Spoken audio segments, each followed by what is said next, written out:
nuko twibona turiho gusa tutarabisemo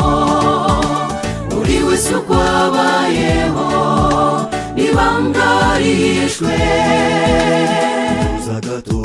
utekereze iby'ubuzima byose biba kubwayo niyo nkuru ureba byose usingiza iyaremye imbere yayo twese tugaragara kimwe reka ntugasuzugure umuntu wambaye ishusho y'Imana byose biba kubwayo niyo nkuru ureba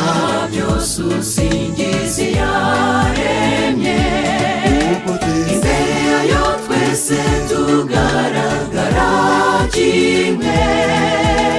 reka ntugasuzugure umuntu wambaye ishusho y'Imana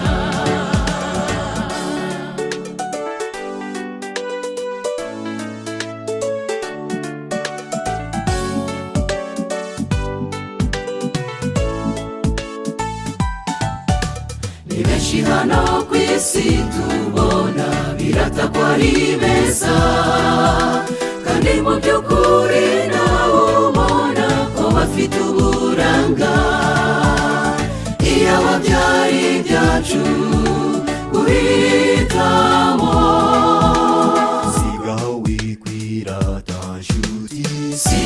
ibyawe byose biba kubwayo niyo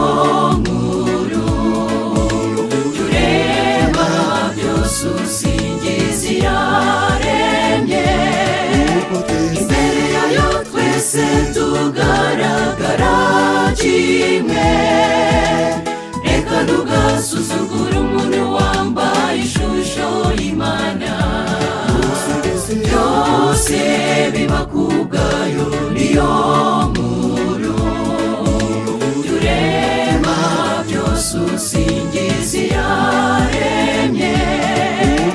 imbere yayo twese tugaragara kimwe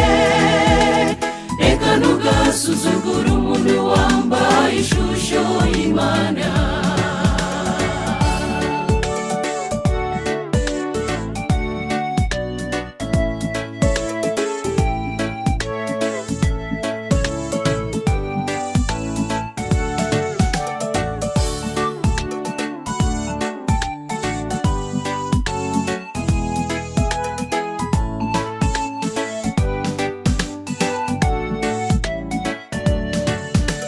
ibuka wa munsi wigeze gusuzugura wa muntu wavuze yuko yasaga nabi cyangwa afite ubumuga mu by'ukuri nawe si we wahisemo kuko nawe utabihisemo kumera utyo byose biba kubwayo niyo nkuru ureba byose usingiza iyaremye imbere yayo twese tugaragara kimwe reka ntugasuzugure umuntu wambaye ishusho y'Imana byose biba kubwayo niyo nkuru ureba byose usingiza iyaremye imbere yayo twese tugaragara kimwe reka ntugasuzugure umuntu wambaye ishusho y'Imana byose biba kubwayo niyo nkuru ureba byose usingiza iyaremye imbere yayo twese tugaragara kimwe reka ntugasuzugure umuntu wambaye ishusho